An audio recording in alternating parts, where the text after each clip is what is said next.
What is up guys? Can you Snowden is back at it again with another video. Syempre, only here at Snowden Gaming. So, for today's video, mga kapatid, no?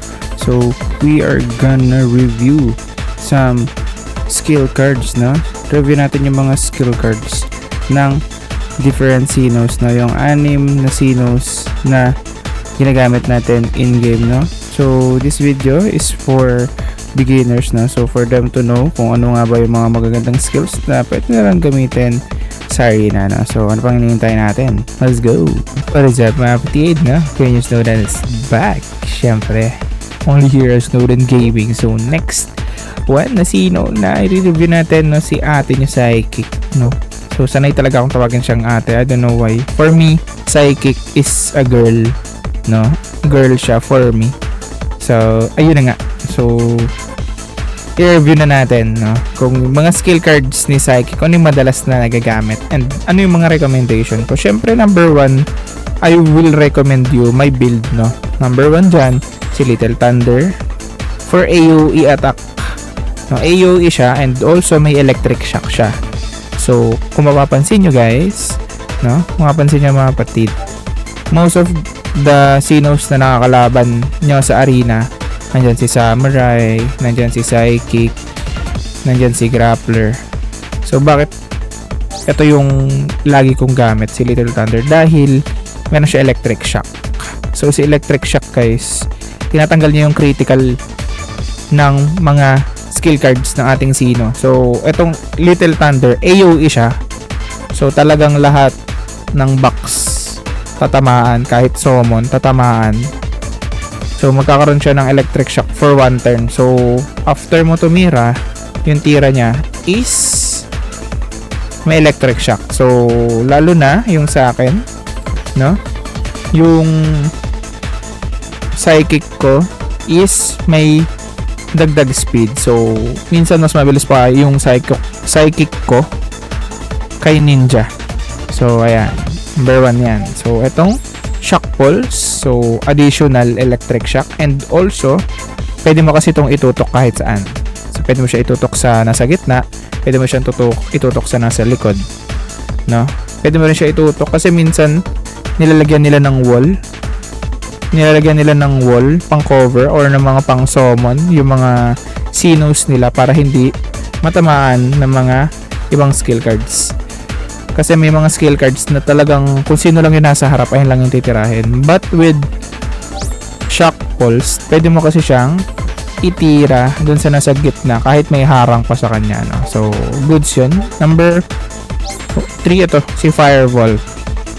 No, bakit? Kasi ang dami ko nakikitang ninja sa arena, no? Maraming ninja. So goods yung yung Little Thunder and also itong Fireball doon kasi magki-critical to sa mga ninja na Sino, and also may burn siya, and also pwede mo rin siyang itutok sa nasa gitna and sa nasa likod. So kahit paharangan nila ng harangan yung mga Sinos nila ng mga summoning technique, no, para hindi madamage ng skill card, is magagawa ka pa rin bawasan yung Sinos nila.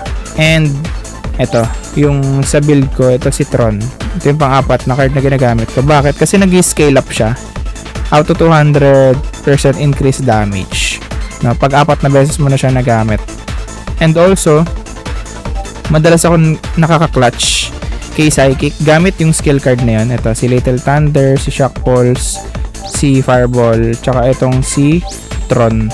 Bakit? Kasi wala yung cooldown per turn, no? So kung 1v1 or 1v2, minsan 1v3, naka-clutch ko siya with the help of collapse, no? Sobrang sakit ng collapse, and also mataas na rin yung level, no?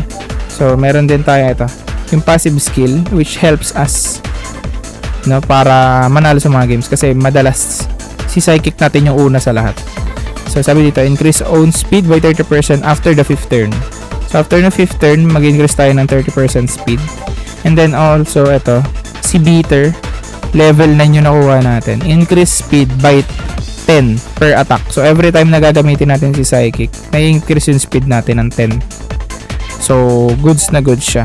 And madalas nating ini-spam yung skill cards niya. And ano pa iba kong recommendation, no? So pwede nyo rin itong gamitin in exchange of pwede mo siya i-exchange sa Little Thunder kasi single target siya. Pero pwede mo rin siya itutok sa gitna sa likod. Si Nightmare na sobrang laki ng damage neto. No? So para kang may additional collapse, minsan umabot to ng 300 or 400 damage. No? So pwede ka rin gumamit neto for supporting, no, si Axel kasi ibilis yung speed mo dito, increase speed, no, and also increase yung attack by 13%, no. So and also itong summon na to. Ayan, so kung meron kayo nakuhang passive skill ni Psychic na additional HP sa mga summon, pwede nyo itong gamitin si Meteor kasi sobrang sakit ng damage niya. And for support Psychic, ayan, pwede mo siyang gamitin Heal Tower, pwede mo itong gamitin si Axel, pwede mong gamitin itong Little Magician. Kung hindi mo main damage dealer si Psychic, pwede mo yung gamitin guys, na pwede yung gamitin. And also itong Angel Heart kasi naiwasan nito na mag-critical sa'yo yung kalaban, pero madalang nyo lang yan magagamit kung mabagal kayo kasi hindi nyo ma-maximize yung potential niya. So ayun lang. So yun lang mga kapatid, I hope may mga natutunan kayo dun sa skill cards ni ating Psychic. Now, I hope may mga nakuha kayo dun na pwede nyo magamit sa arena battle. No? So maraming salamat sa support. Don't forget to like, comment, and subscribe on our YouTube channel. Kita-kits ulit on our next video. Bye-bye!